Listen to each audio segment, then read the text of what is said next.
Welcome to Blizzard Fire. We hope this video helps fire up your solution. You start by preparing the image and materials. Open Design Space and upload a PNG or JPG.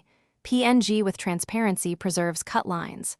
Once uploaded, select Complex to keep edges and use Erase tools only if necessary, because you want clean contours.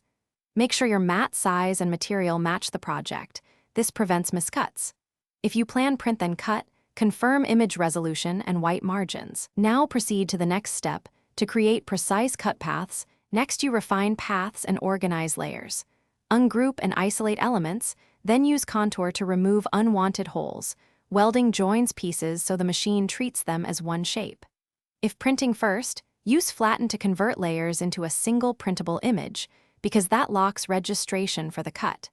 Scale to the exact dimensions you need and align mats in the order you will cut. Once done, make a small test cut on scrap. This saves time and prevents ruined material. Finally, you prepare to cut and finish the piece. Load the mat straight and secure fragile or stretchy media with tape. Select the correct blade and pressure, then press go. After cutting, weed carefully with a hook tool and use a scraper to transfer vinyl smoothly. For heat transfer projects, remember to mirror the design before cutting. If cuts are incomplete or ragged, stop. Then check blade sharpness, mat adhesion, and material setting. Rerun a 1-inch test cut until results are clean.